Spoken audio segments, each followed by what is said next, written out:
أعوذ بالله من الشيطان الرجيم. بسم الله الرحمن الرحيم.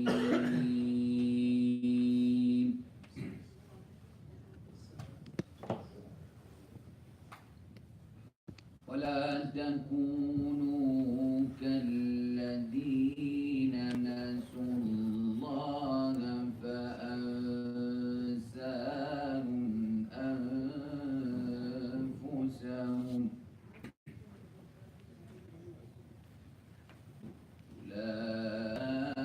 أولئك هم الفاسقون.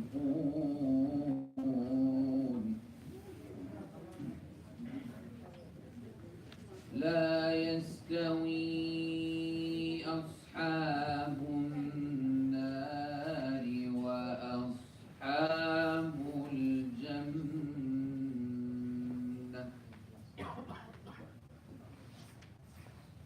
أصحاب الجنة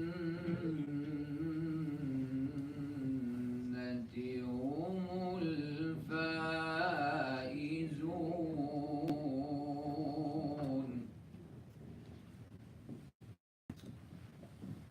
لو أنزلنا هذا القرآن على جبل لرأيته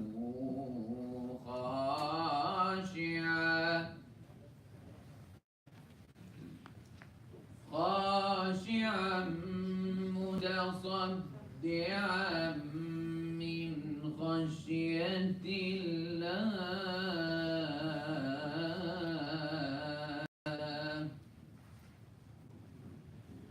وتلك الأمثال نضربها للناس لعلهم يتفكرون.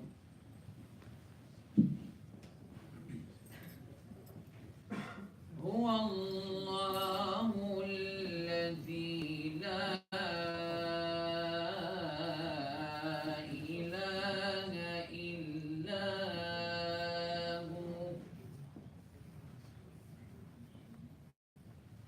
هو الله الذي لا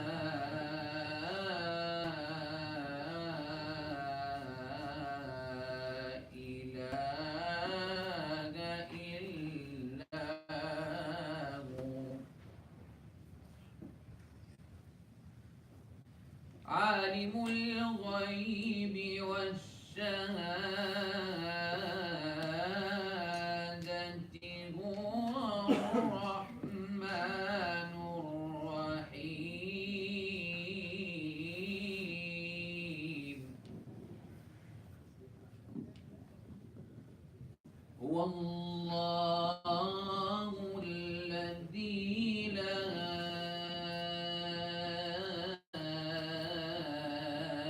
إله إلا هو الملك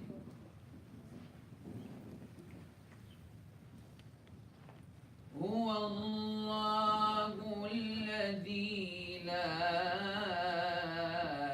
إله إلا هو الملك القدوس.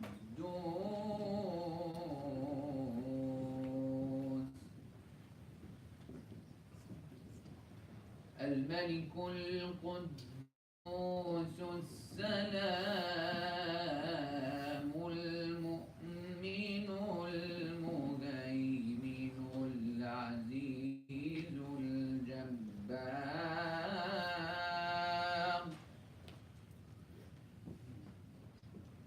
العزيز الجبار المتكبر سبحان الله عما يشركون.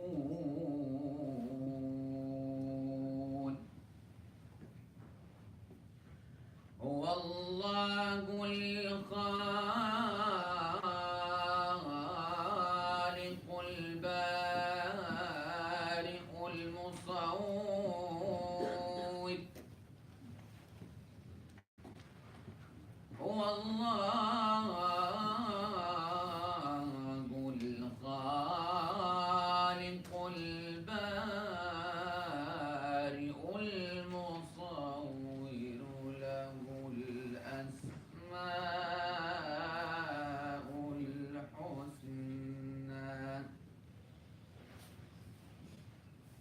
يسبح له ما في السماوات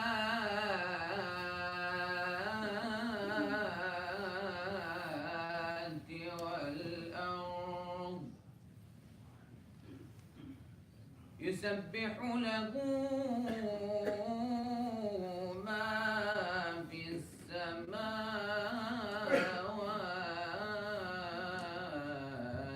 والأرض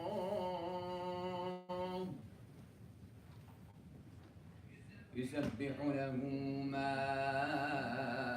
في السماوات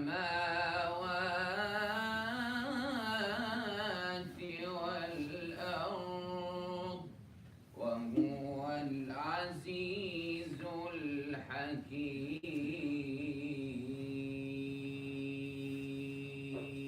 الحكيم صدق الله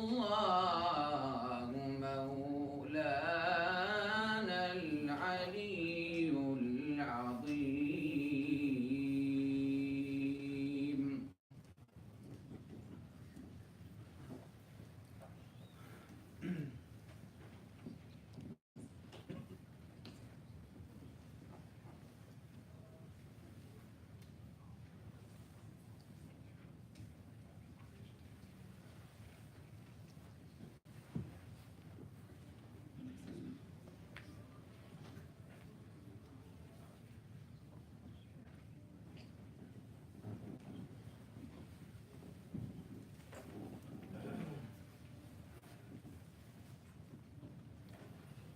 السلام عليكم ورحمة الله تعالى وبركاته.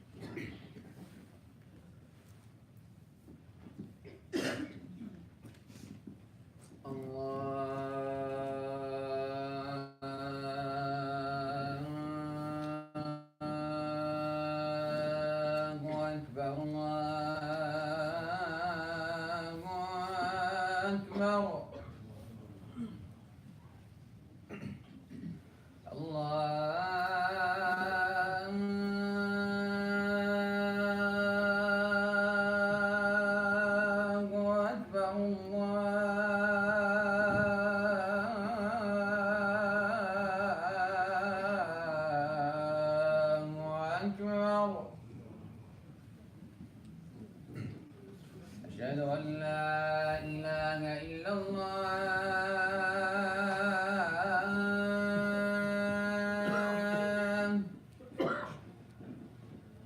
أشهد أن لا إله إلا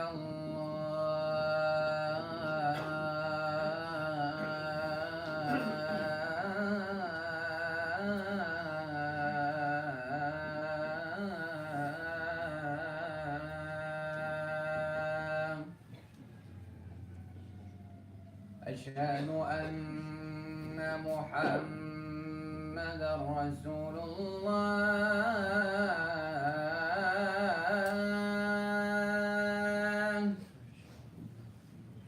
أشهد أن محمدًا رسول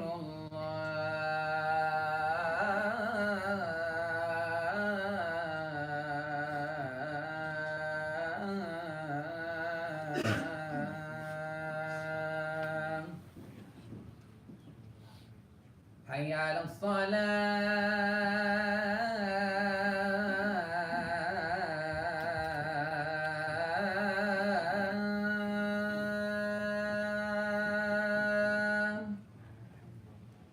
حي على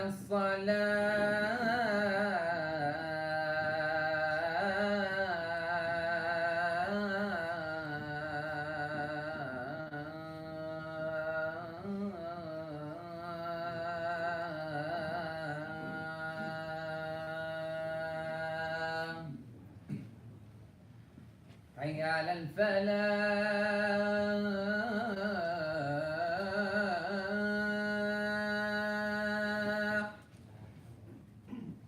حي على الفلاح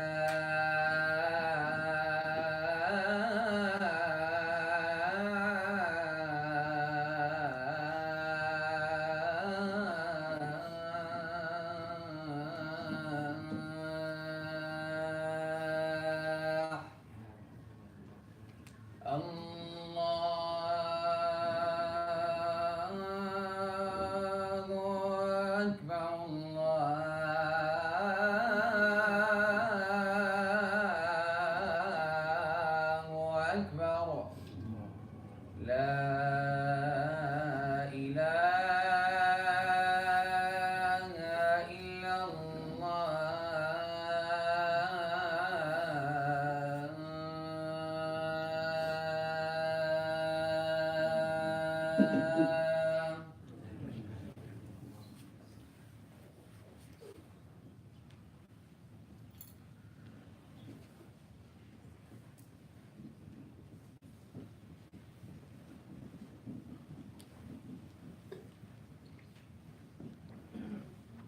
إن الحمد لله نحمده ونستعينه ونستغفره ونستهديه ونؤمن به ونتوكل عليه ونعوذ بالله من شرور أنفسنا ومن سيئات أعمالنا إنه من يهده الله فلا مضل له ومن يضلل فلن تجد له وليا مرشدا وأشهد أن لا إله إلا الله وحده لا شريك له وأشهد أن محمدا عبده ورسوله بلغ الرسالة وأدى الأمانة ونصح الأمة وكشف الغمة وتركنا على المحجة البيضاء اللهم صل وسلم وبارك على سيدنا وحبيبنا وقدوتنا محمد بن عبد الله وعلى آله وصحبه أجمعين.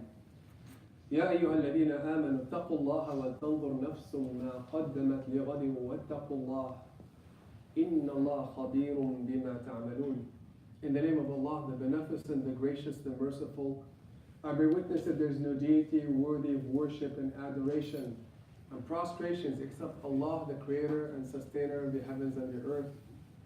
And I bear witness that Prophet Muhammad sallallahu alayhi wa sallam is his final messenger. Dear brothers, dear sisters, we're still reeling from the enormous effects of last week's tragedy. And no doubt, each episode of violence, each episode where human lives, innocent human lives are being taken, takes a toll on these lives, on their families, on their communities, on all of humanity, on me and you right now. We're being impacted by all of this. Our souls and bodies are wounded. They're hurting. And all these events take a toll, accumulate on our spirits and hearts. They dampen the souls. They might actually make us feel as if life itself has been sucked out of us. It's cruel, it's hard, and so is life. And in those rock bottom points of our lives, rock bottom, you know what I'm talking about, when we hit that low point of our lives.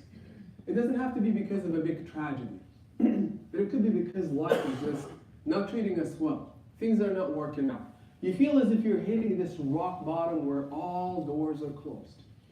And you feel perhaps that grief, that despair, that sense of hopelessness. The question that I have for you and me today is, when you hit that rock bottom point, is it really possible in your mindset, in that state, in that psychology of that moment, to feel that tomorrow could be brighter?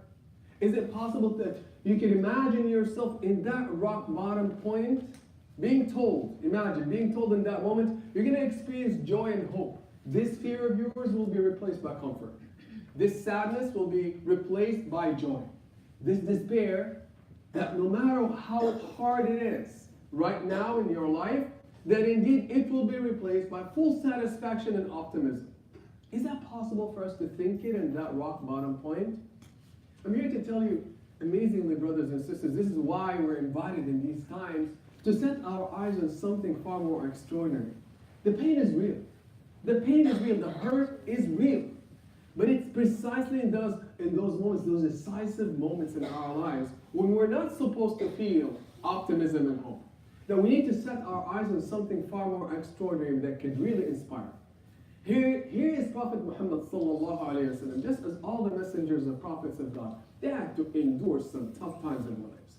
Very harsh, cruel lives. Let us look at the life of Prophet Muhammad sallallahu alayhi wa sallam just briefly. We're all familiar with it, but we're summoned to reflect on it. Imagine a life where you have lost your parents, you grew up as an orphan, but also happen to have buried most of your children except one with your own hands. Can you imagine the pain of this? Enough to lose one child, let alone losing multiple children and burying them with your own hands.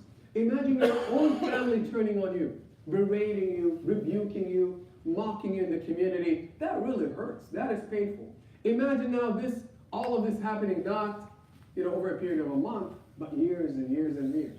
Prophets before him experienced the same type of cruelty and harshness from their communities, even their families. You hit a rock bottom point where the Prophet ﷺ has lost his wife, his supporters. No one is left. It appears like a rock bottom point where all the doors are closed. Even he was a human being. He felt that tension. He felt that strain on his heart. He felt as if life was sucked out of him. It is in those moments that Allah Azza wa Jalla told him in the Quran, and what a beautiful message of consolation to you and me.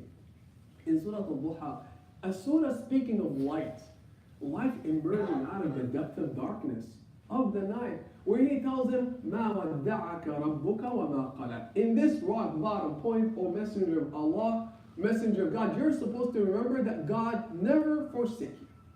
Never. He's surrounding you and engulfing you with His mercy and His knowledge. He's aware of your aches right now. He's aware of your pains right now, and everything has purpose. But also He's engulfing you and enfolding you in His mercy. He's present with you right now in your hurting moments. That's what He told him. But it's for all of us. مَا وَدَّعَكَ رَبُّكَ وَمَا قَلَى. Even if you think it, He never abandoned you. He's always been there. It's a matter of us being aware. But notice what He says next. وَلَسَوْفَ يُعْطِيكَ رَبُّكَ فَتَرْضَى. Sure, you look deprived right now. Sure, everybody is hating on you. Everybody is hating on you. Everybody is hurting you. It's as if nobody wants you. What Allah tells him in that moment where you hit rock bottom is, your Lord shall continue to give you and give you and give you until you're satisfied. Wow. How can you imagine this? Can I get a glimpse of that in my life? I'm not feeling well. Can I get a glimpse of the future? What if you were to be given a glimpse of your future? What if the heavens were to open right now and you have access and that ability to witness the unseen, al-ghaib? Would your life be the same even though you're going through cruel times? No way. No way. Imagine if you were to see paradise right now. Just get a glimpse of it. To witness your seat with God. Your next place in the next world. Would you imagine your pain to be the same? It is impossible. Once we witness the future and the promise of God Almighty, believe me, even the pain right in that moment, when you're not supposed to be feeling as if things are going well, you're going to feel some healing. You're going to feel that sense of recovery. And you're going to feel optimism no matter what.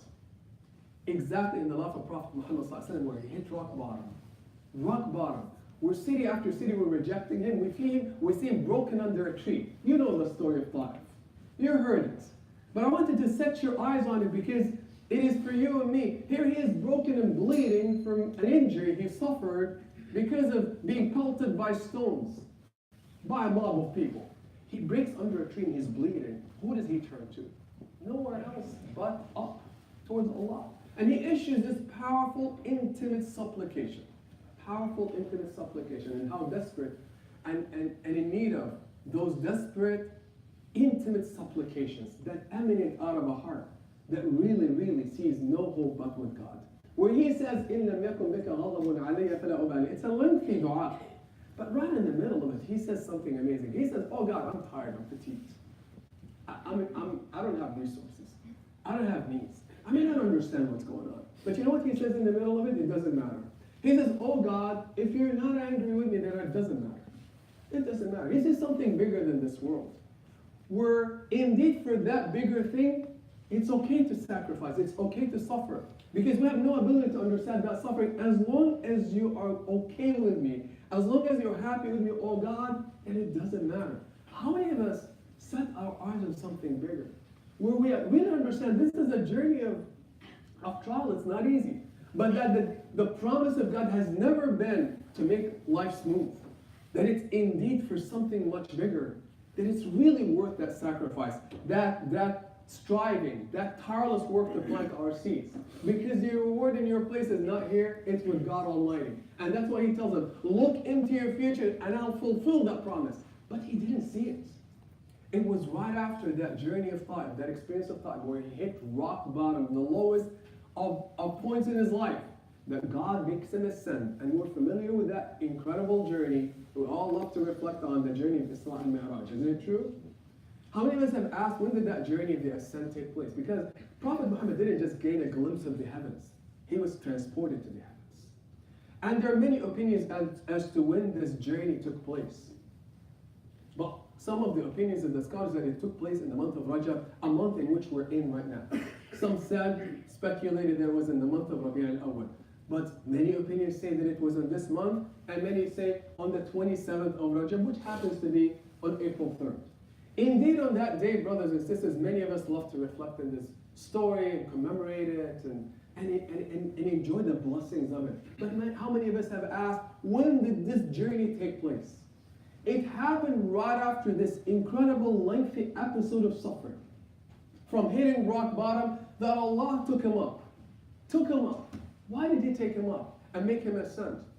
It's as if he's telling him, if the entire world closed up on you, all doors have locked up, and if everybody told you, I don't want you, then God himself wants you. Then if you feel that you are at this low point in your life, then let me show you your exalted rank. Let me show you and make you witness your exalted rank. So Allah records this in the Quran. In Surah Al-Isra, first verse, where he says, سبحان الذي أسرى بعبده إلينا من المسجد الحرام إلى المسجد الأقصى الذي باركنا حوله لنريه من آياتنا. An extraordinary verse where he says, Subhana. Subhanallah is telling you and me, after you hear about this, you have to say Subhana. What is Subhana? It's you perfecting, declaring the perfection of God.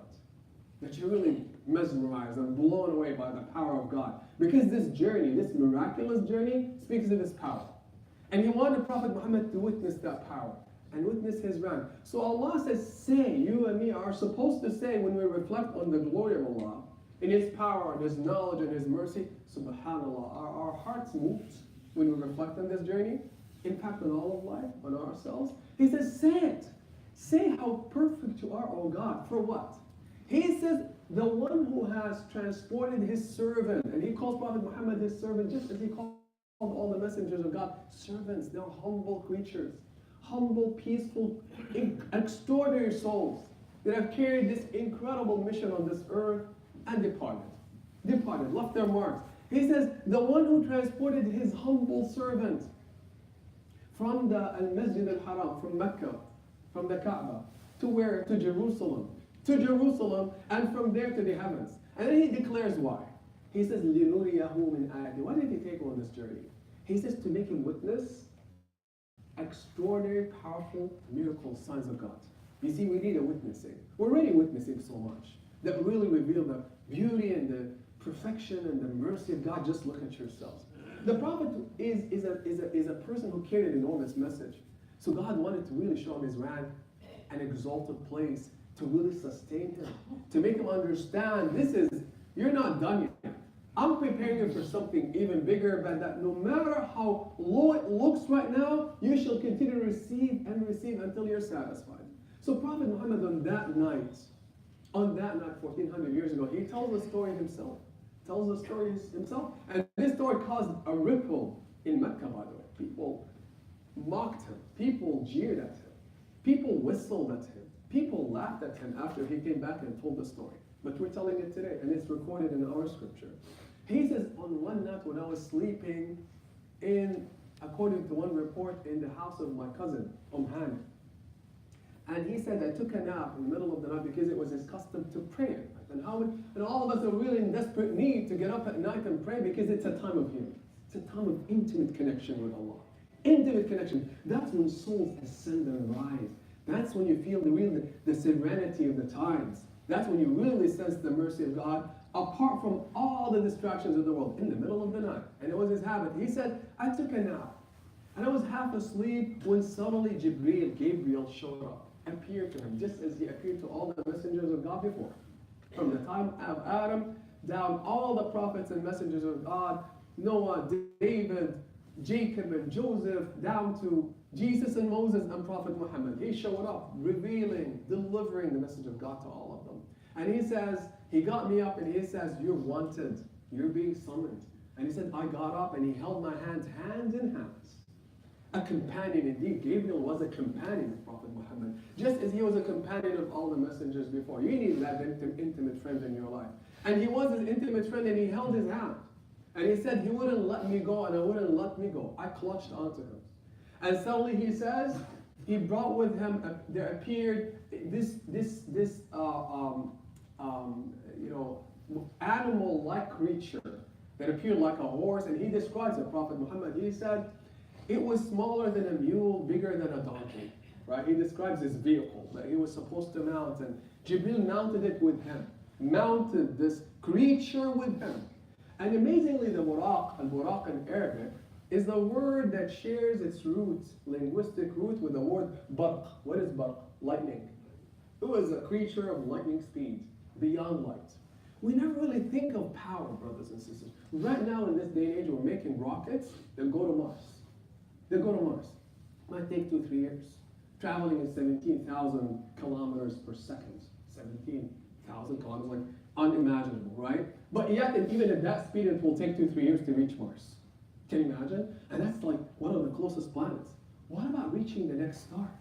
What about reaching the farthest star in the galaxy, the Milky Way? What about getting out of the Milky Way into the Andromeda galaxy, the closest galaxy to us? What about the bigger world of 100 billion galaxies? Are we talking about the last star in that galaxy? No. The Prophet is going to be taken not to the next planet or star, but to the highest point, from the rock bottom point to the highest point in all creation, through the seventh heaven. Imagine, brothers and sisters, to the highest point that is described in the Quran as Sidratul Muntaha, the low tree of the utmost boundary. Now, okay, it's one thing to think, okay, possible, sure, God will take him there, but how can you really possibly arrive there in a few seconds? That's why a lot of people kind of lost it when they heard the story. Well, think if we're doing that right now, and we're able to reach the moon some 50, 60 years ago, although some people still don't believe it, right? And we're reaching Mars and beyond, and to the fringes of the galaxy. How can God, the source of power, not bring you and me to the farthest point in all creation in a split second? He's above space and time. He's above space and time. Imagine the speed of light, brothers and sisters, the speed of light itself. And we're fortunate to have understood the speed of light, because Prophet Muhammad was traveling faster than the speed of light, even. This light travels at 186,000, you can imagine, miles per second. What does that mean? Like, it's hard to fathom. It means in 1 second, light will travel around Earth 7 times. So blink, if you've issued a light, if it emanated out of a source right now, turn on that light, in a blink of an eye, it will go around Earth 7 times in 1 second. Within that blink of an eye. That's how fast it is. Who made it? God himself made it. He's demonstrating his power to all of us already. But that light is still slow. And it will still take it 8 minutes. 8 minutes from the time it emanates from the sun to reach Earth. Wow. This is how big this world is? Absolutely. It's beyond our imagination. Beyond our comprehension. This very light that travels 7 times around Earth in a blink of an eye, it'll take it 4 years. 4 years to travel from the nearest star to us. Can you imagine the nearest star? How many stars are there? Well, scientists say that there are more stars in the heaven than all these galaxies. 100 billion galaxies that we've counted. There's far bigger and more, right? The 100-some billion galaxies that we have. They say there's more stars within these galaxies than there are specks of dust, grain of sand on all the beaches of the world. Can you imagine? Just please grab a handful of dust when you go to the beach next time and say, wow, can I count those? Even on the tip of your finger, can you count them? Can I count them? What if I were to gather the sand on one beach? What if multiple beaches? What if all the beaches on Earth, there are more stars in the heaven than there's sand on all these beaches? Say subhanAllah, right? The one who made you and me, and we contain ourselves an infinite number of cells. 100 trillion cells, and within each cell is trillions of particles. That's within you right now, alive. Speaking and testifying to the power of God and his mercy. And he's walking us right now, initiating, causing life and death each and every moment, aware of every particle in the universe. But we just lost that because we're unconscious. How mesmerizing, how astonishing. So Prophet Muhammad was not supposed to travel to the nearest star. And it takes, as I said, light to travel within that distance. 4 years. 4 years, brothers and sisters. Just to actually approximate a little bit more from it. If you were to drive in a car at 60 miles per hour, it'll take you 46 million years to reach Proxima Centauri, the nearest star. 46 million years. Yet we're told within seconds, God's power allowed that creature to take Prophet Muhammad from Mecca to Jerusalem. And from there, he ascended to the heavens, to the 7th heaven, where he was in the presence of Allah. We had a conversation with him, where he saw his place, where he saw paradise, where he saw the angels filling the heavens, and came back to his bed. That's how astonishing it is. Further details about this. So Prophet Muhammad ﷺ tells us about this. And he says, we mounted the creature al-Buraq, and before you know it, it just flew, brothers and sisters. No space suits on them, right? No oxygen tanks, nothing. Because God makes the impossible possible. And if He made you and me, why can't He make something that astonishes the mind? We're already witnessing astonishing, miraculous things all around us. We just got adapted to them. We just got accustomed to them, that we no longer see them as powerful evidences and proofs of God Almighty. Isn't it true? Look at the heaven above. Look at the clouds transporting water all around Earth. Look at us traveling in this saucer called Earth around the sun with all the planets in a beautiful synchronized motion and a dance. Who could have planned all of this? And so on and on and on and on. Countless, infinite evidences. Prophet Muhammad will mount it and they will travel in a speed farther or faster than the speed of light, and before they know it, he says, we reached Jerusalem and at Masjid al-Aqsa. And it was at that point that he says, I actually tied my camel, so to speak. Tied the buraq. Teaching all of us, you gotta tie your camel. You gotta do your part, and don't say, well, it's a creature of God, it's secure. No. Tie your camel, and he tied it, and he says, I entered the masjid, the mosque, and within the mosque he saw something extraordinary. He says, all the prophets and messengers of God were there. The greatest assembly that has ever taken place on this earth in our history was that moment when all the prophets and messengers of God, talk about diversity, all of them, he said, I went and joined them in prayer. Joined them in prayer. Can you imagine that moment, brothers and sisters, where they all prayed together towards the same God? Talk about all the diverse backgrounds and diverse experiences and the different spots on earth that they were sent to. All of them brought back into this beautiful moment of union, reminding all of us, think about where you came from and think about where we're going. That's why when we face trials, we say, Inna lillah wa inna ilayhi raji'un. We remember our unity, our common source. To Allah we belong, to Allah we return. All these messengers of God have done their part and went back to the source. Went back to the source. Just as this universe emanated from a seed. We call it Big Bang right now, right? And Allah says in the Quran, we'll enfold it back into the seed. You and I emanated from the seed in the belly of our mothers, and we'll go back to the same source, earth. Indeed, common background, common source, and common destination. He said, we were done with a prayer with a salah where I met all the prophets of God, and from there, he said, a beautiful stairway was brought to me. Likes of which I've never seen before. This is, brothers, this is beyond the veil. It was all unveiled for him. He has seen things, as Allah says, He says, I put him on this journey, I took him through this journey for him to witness the greatest of the signs of God. That I ask Allah right now that He makes us witness in the next life. Because they'll indeed blow your mind, they'll astonish you. They'll reveal to you really the incredible power of God Almighty and how He's always been there. That He never really abandoned us. And He said, we reached the lowest heaven. And from there He says, I knocked on, Gabriel knocked on the door of the lowest heaven. And even for Gabriel, the angel guarding the gate, he said, who's knocking and what are you here for? And he said, I'm Gabriel, and with me is Muhammad. And he says, for Muhammad, the summons were given for him to come, welcome. And Prophet Muhammad says, I entered the first heaven, and within that heaven, I saw Prophet Adam alayhi salam. I saw Prophet Adam alayhi salam. And Jibreel told me to greet him, and I greeted him. But I noticed something when I greeted him, because he responded back by saying, welcome, righteous son and righteous servant. But then he started to cry. He was crying. And he said he was crying whenever he looked in one direction, towards his left. And he was smiling whenever he looked at his right. And he says, Prophet Muhammad, he says, I went to Gabriel and asked him, why is he smiling sometimes and crying the other times? He said to him, he was smiling whenever he looked to his right and saw his good children. All those people that have come after him were really good, right? And it gave him, as a father, a smile, a joy in his heart. And he said whenever he looked at his left, he saw all of his children who were really, perverted themselves, corrupted themselves on this earth, and spread mischief and corruption on this earth, right? Hurting themselves and others. He said whenever he looked at him, he started to cry.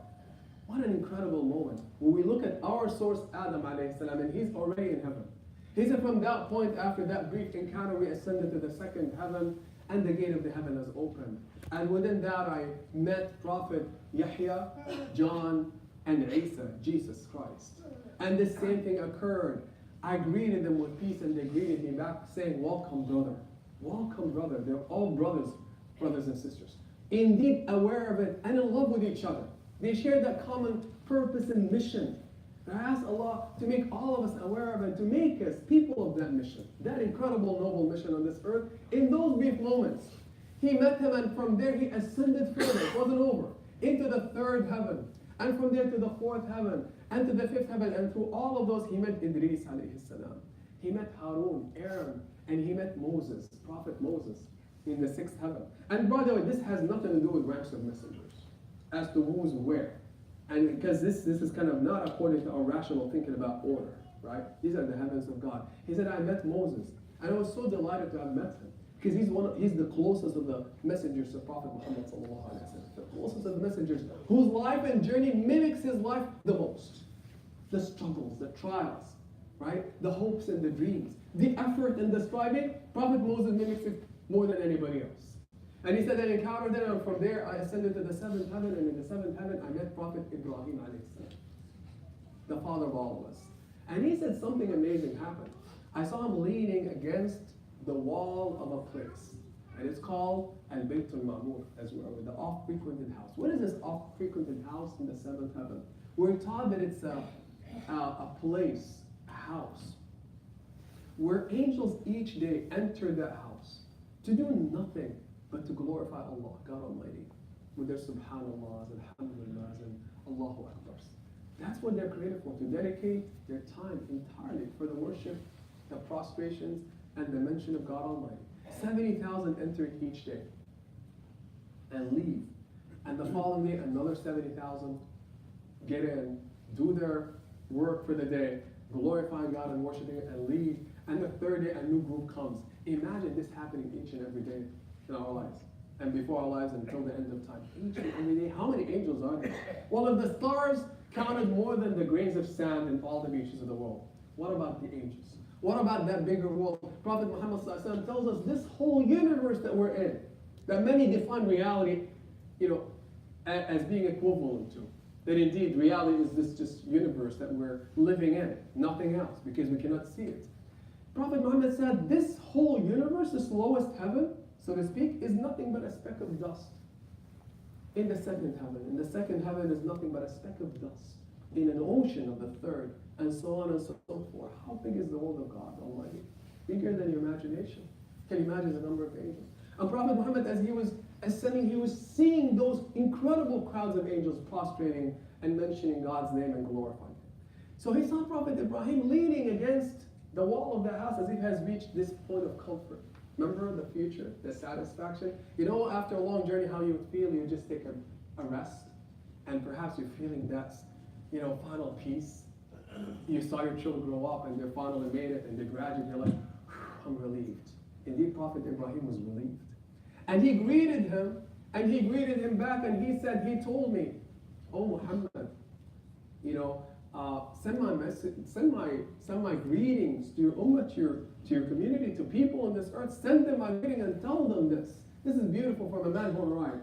Tell them that paradise is beautiful. Its soil is beautiful and scented.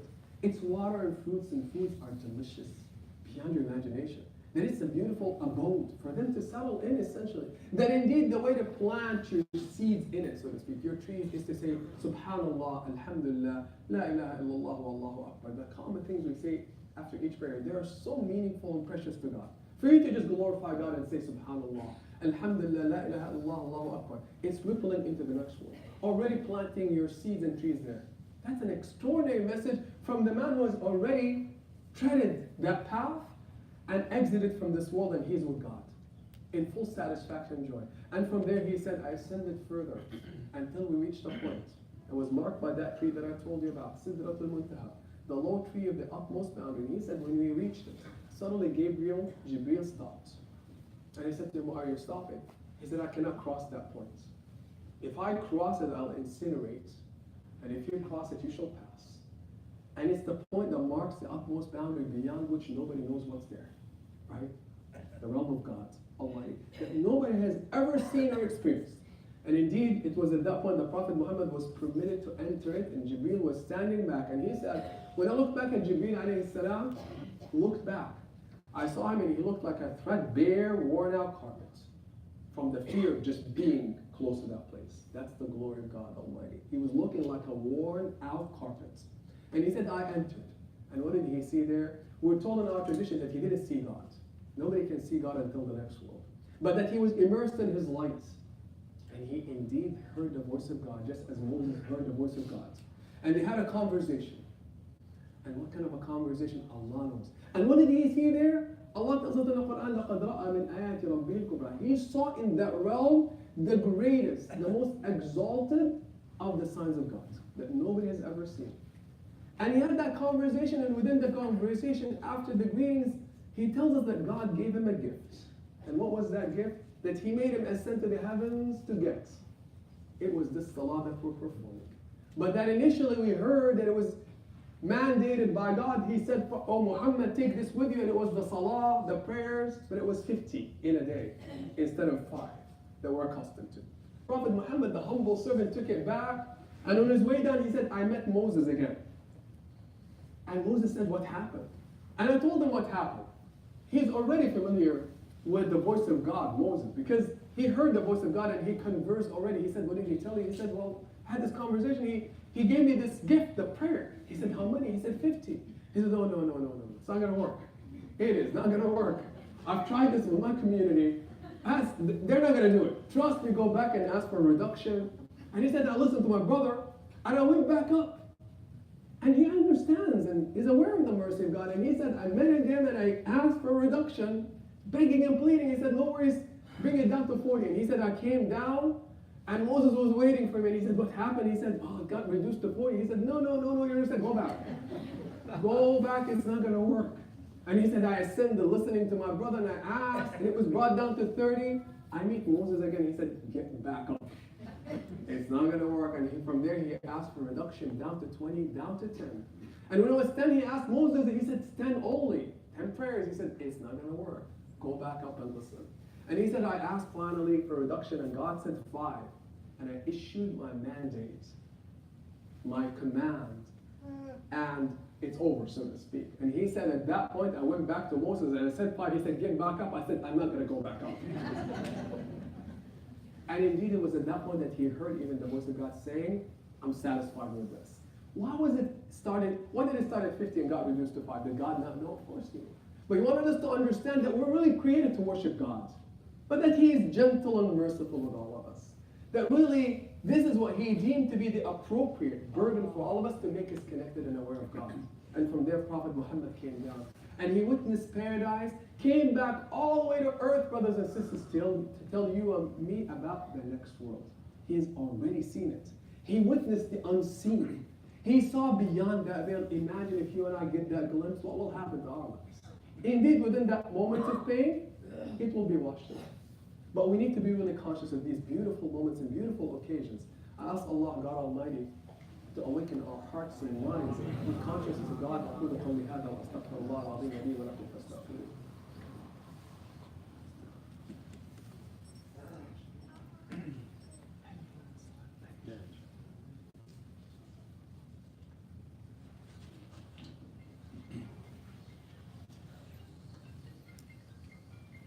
الحمد لله رب العالمين والصلاة والسلام على أشرف الخلق وسيد المرسلين سيدنا محمد وعلى آله وصحبه أجمعين.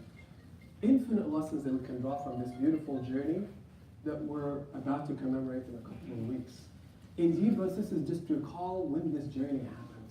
It's your journey and my journey, the journey of the human being on this earth. If we're people of faith, we understand that we're not living for this world. We're like, a fetus, a baby in the womb of his mother or her mother.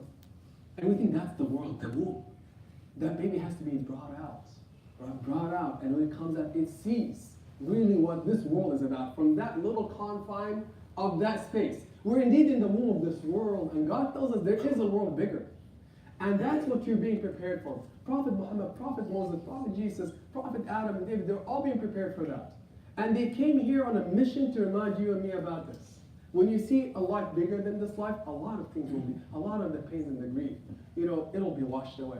You'll be able to think really of what you're here for. on this earth. More than anything, recalling when this journey happened for Prophet Muhammad, it happened after an intimate supplication. Isn't it true? You and I are being summoned to remember that we need God more than anything else in these times. That nobody can wash your pain away but God, brothers. Nobody can give you that sense of optimism and awareness of the next world but God, but He wants you to come down, prostrate, and turn your hands up and say, oh Allah, you see me. You see my pain. You see my hurt. Doors appear to be closed, but just as He told Prophet Muhammad, if all doors close, the door to the heaven never, never, ever closes on you. Never. And the distance is so near, just raise your hands and ask. And Prophet Muhammad was given, and all of us are being promised this. How many of us, brothers and sisters, understand the power of this? Our children, our neighbors, our parents, our communities are hurting. They're in pain. They're anxious. Last week I was with a lot of college students after the tragic events of New Zealand. They're hurting, brothers and sisters. They need you and me, our children, our communities, more than ever. More than ever to really be those tireless workers that plant the seed despite the pain. That continue this effort to bring as much mercy, kindness, compassion to those around us. Yeah, indeed, sometimes it's difficult because you're hurting. But that's what your mission is, brothers and sisters. Understanding that no matter what you go through, there's a world, beautiful world, where you'll really see your place in it. It is those times when we're supposed to remember what Allah said to Prophet Muhammad. وَلَقَدْ نَعْلَمُ أَنَّكَ يَضِيقُ صَدْرُكَ بِمَا يَقُولُونَ. We know the constriction and the grief in your heart. And He tells us, prostrate, put your hand on the ground and ask. Intimately ask. Share what's in your heart with God. But then get up. Roll up your sleeves and do the work that you're summoned to do. I ask you brothers today, what else can we do? You as parents, as fathers and mothers, what else can we do? Many of us are just satisfied, content with the little that we do. We're being summoned and challenged to push a little bit more. To also show up in our mosques and institutions. To talk to your neighbors, right? Believe extraordinary things can happen. Of healing, of light emerging into the heart. Wallahi. And that's the promise of God. You and I need it more than ever. Let us raise our hands and ask intimately. Because God right now is hearing you, seeing you, and He's not going to turn you away. And He can open the doors of the heaven and you'll witness it in your heart. Oh Allah, you are the most gracious, you are the most merciful. You're the source of affection and the source of all power. We ask you, oh God, to heal all of our hearts. Oh God, heal all of our hearts and fill it with consciousness of you. Grant us your remembrance. Grant us the ability to serve you, oh God. Do not make us among the unconscious, among the heedless, oh God. Oh God, we ask you, oh Allah, to bring us together, united, Ya Allah, in your service. In the service of something bigger than all of us. Make us people of compassion and mercy, of affection to everyone around us. Those that we like, those that we think we don't like. Oh God, open our hearts to them, oh Allah. Grant us patience, Ya Allah, to be able to do the work that you wanted us to do. Allahumma اغفر لنا وارحمنا واعف عنا وتولى أمرنا وأحسن خلاصنا واختم بالباقيات الصالحات أعمالنا. اللهم ارحمنا برحمة تغنينا بها عن رحمة من سواك. وصل اللهم على سيدنا محمد وعلى آله وصحبه أجمعين وأقم الصلاة.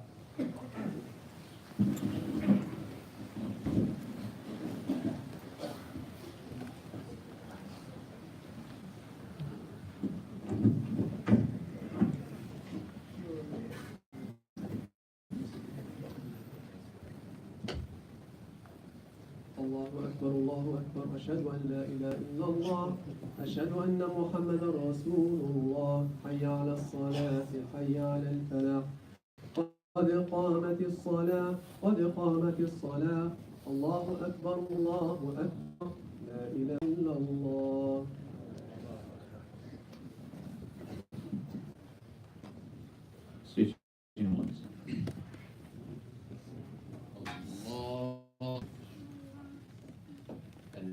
الحمد لله رب العالمين الرحمن الرحيم مالك يوم الدين إياك نعبد وإياك نستعين اهدنا الصراط